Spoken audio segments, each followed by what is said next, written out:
위원님께 단도직입적으로 네. 하나 질문을 네. 하려고 네. 하는데 사실 이 모든 이 저자들은 그래도 책을 쓸 때 누가 읽을지 독자를 생각하지 네. 않습니까?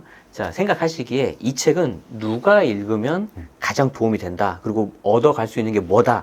한번 이걸 명쾌하게 알려주시죠. 저는 40, 50, 60대들이 봤으면 좋겠어요. 아, 네. 최상의 축이 MZ세대인데 네. 그 MZ세대에 대한 어떤 인식, 이해, 공감 이걸 넓히기 위해서는 말하자면 윗세대들이 봐야 된다. 그래서 제발 자기 식대로 세상을 바라보지 말고 노후 준비도 그리고 부동산 뭐 설계도 자기 방식대로 하지 말라는 거예요. 아래 세대의 욕망에 따라서 노후 설계든 뭐 투자든 하라는 얘기인데 왜 그런 말씀을 드리냐면은 지금 베이비 부모들의 어떤 그런 실패를 보면은 저는 알 수 있다고 봐요. 베이비 부모의 대체적인 꿈은 나이 들어서 전원주택을 지어서 거기 살겠다는 거였어요.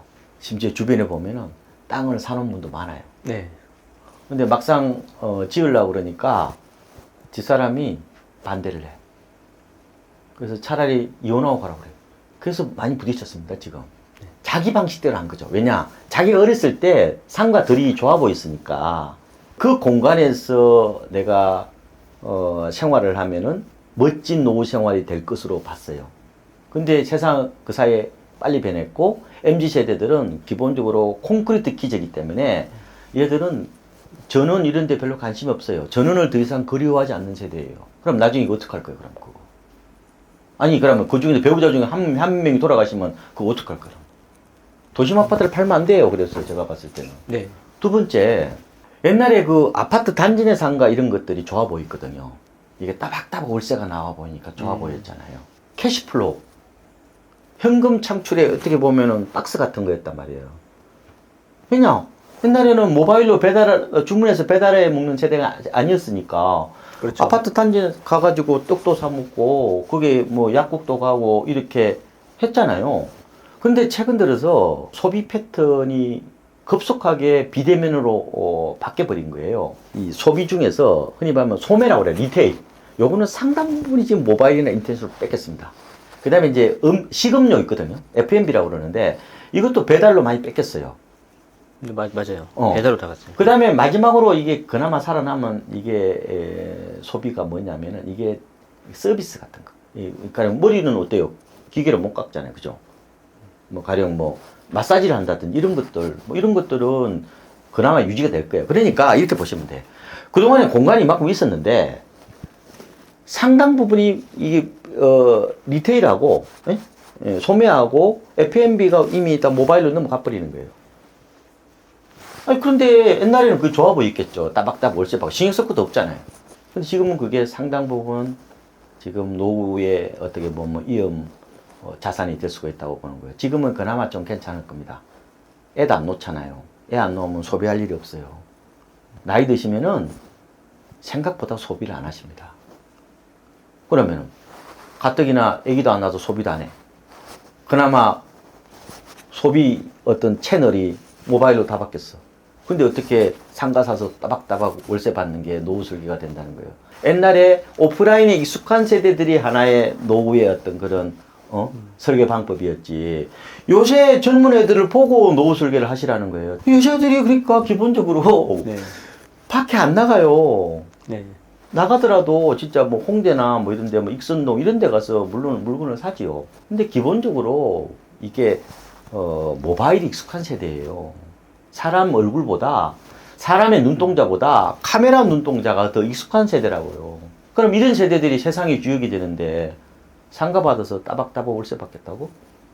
저는 그거를 물론 입지에 따라 골라야 되겠죠. 네. 무조건 다 안 된다는 의미가 아니라 아까 제가 말씀드렸잖아요. 서비스하고 F&B에 남아있는다고 그랬잖아요. 네. 어떻고 뭐 소매는 다 죽나? 그렇지 않지만 상당 부분이 잠식을 당할 거니까 잘못하면 거기가 레드오션이 될 수 있으니까 내가 살기 위해서 아랫세대의 소비와 공간을 욕망하는 거란 말이에요. 제가 이 책을 보니까 마치 그 연말에 항상 나오는 그 김난도 교수님? 예. 그 대한민국 트렌드 그 책이 좀 생각이 나는데 트렌드 코리아. 네, 트렌드 코리아. 예. 네, 굉장히 좀 여러 가지 용어들이 많이 나왔습니다. 예. 그 위원님께서 그 용어에 대해서 네. 설명과 우리 마지막으로 독자분들에게 네. 당부상 한 말씀 해주시죠. 부동산판 트렌드 코리아를 염두에 두고 썼습니다. 품질은 오히려 제가 좀 더 높다고 네. 건방지게 말씀 한번 드리고 네. 싶은데 그래서 이번에 신조어가 좀 많아요. 네, 굉장히 많더라고요. 이 트렌드는 네. 이게 약간 패드라는 게 있어요. 밴드를 패드라고 그러거든요. 네. 패션, 유행이죠. 그거보다 네. 좀 긴 거예요. 그렇죠. 한 네. 5년에서 10년 정도 보는 거예요. 네. 그에 대한 어떤 읽기라고 보면 돼요. 트렌드 읽기인데 주거 가압비 네. 그건 아시죠? 가압비, 안전하면은 네. 더 더 많은 많은 비용을 지불할 수 있다. 지불하더라도 들어가 살겠다. 네네. 그래서 아파트와 오피스텔이 오피스텔. 최근 들어서 각광받는 이유 중에 하나라고 말씀을 네. 드렸고 투자 유목민 투자 유목 말씀드렸죠. 그렇죠. 예, 돈이 되면 한다. 돌아다니면서 네. 이게 돈 되는 거는 다 투자하는. 네. 그래서 게임 세대니까 네. 뭐 게임하듯이 마치 게임하듯이. 그러니까 네. 이제 수익을 높일 수 있는 게임이라면 언제든지 들어가서 수익을 창출하는 그런 마인드 그게 이제 그런 세대 그걸 투자 유목민이라고 말씀을 드렸고 연결해서 아파트를 하나의 게임 아이템 사듯이 하는 네네네. 거예요. 그래서 아파트 득템 그렇죠. 아파트 득템. 어, 청약이면 줍줍 같은 건가요? 비슷한 겁니다. 이게 이제 네네. 콘크리트 블록을 사는 거예요. 네네네. 이걸 부동산을 사는 게 아니에요. 그냥 네네. 콘크리트 블록을 이렇게 사는 거예요. 네네. 게임 아이템을 사듯이 하는 거예요. 그게 네. 가장 손쉬운 게 이른바 뭐예요? 갭 투자입니다. 갭 투자. 네. 갭 투자가 그렇게까지 성행했던 거는 바로 아파트 득템, 바로 게임하듯이. 왜냐면 이게 네. 아파트는 똑같이 생겼잖아요. 쉽게 아파트 시장에 뛰어들 수 있었고 또 열광하게 된 그 배경이 바로 아파트를 게임하듯이 사들이고 또 팔기도 하는 그런 어떤 심리적 기적 이거를 제가 아파트 득템이라고 말씀드렸고 네.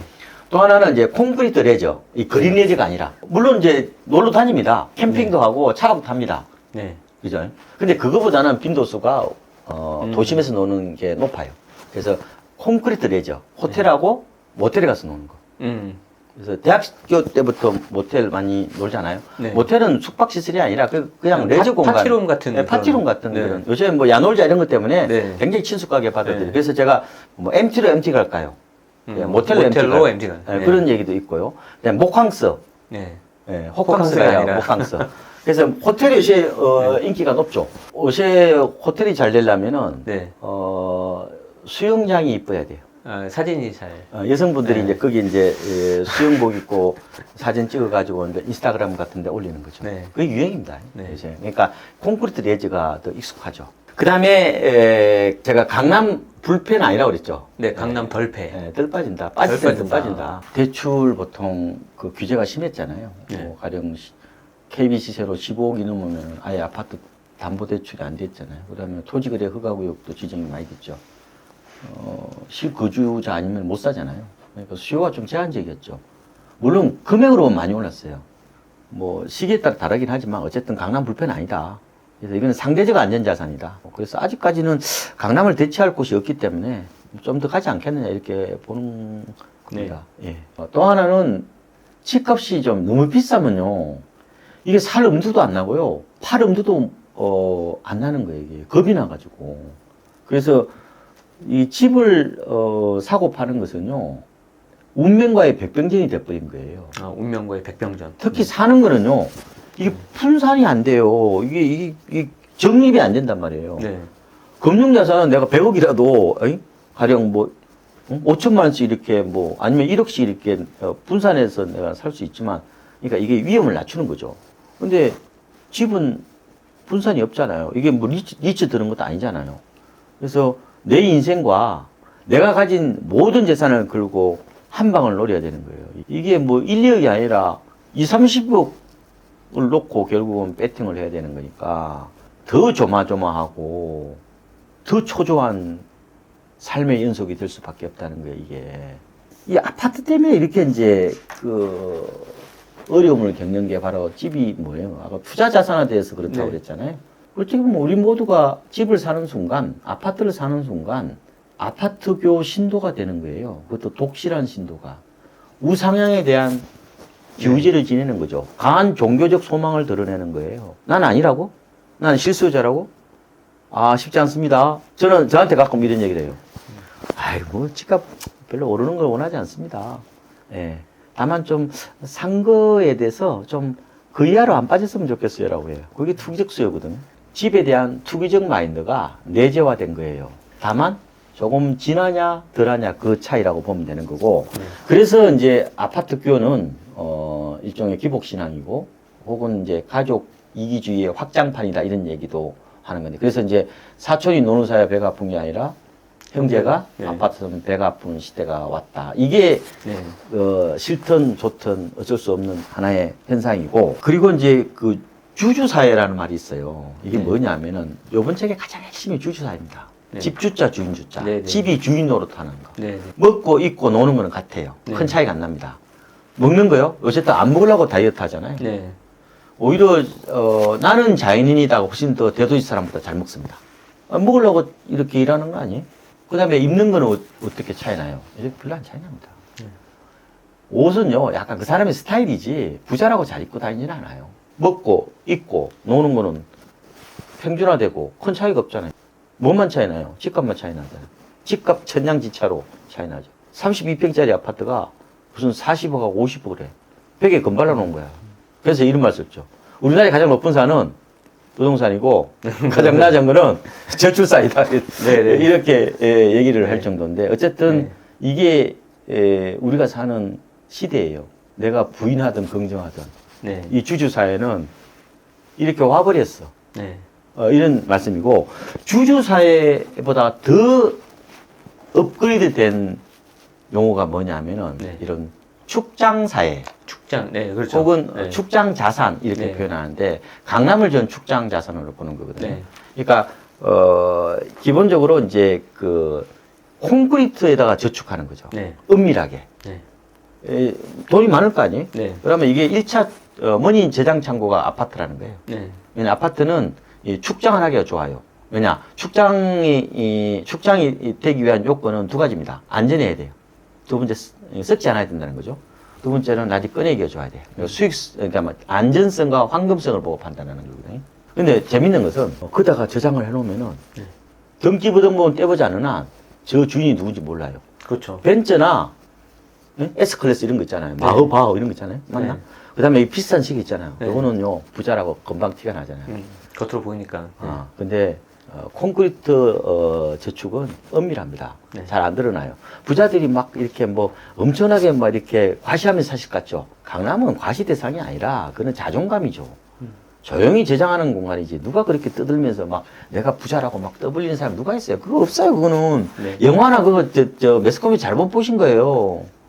제가 부자도 그렇게 많이 만나지만 다 겸손하시고 조용하시지. 네. 은밀하죠. 조용한데. 근데 그게 이제 꼬마 빌딩하고 비슷한 거예요. 그 자산 굳히기. 그 다음에 이걸 이제 에셋 파킹하고 같은 말이에요. 네네. 예? 무슨 말 아시겠죠? 에셋. 그러니까 수익률에 연연하지 않고 그냥 가치 저장에 초점을 맞추는 뭐 그런 개념이다. 이렇게 보시면 될 것 같습니다. 자, 오늘 저자 네. 박원감 위원님 모시고 네.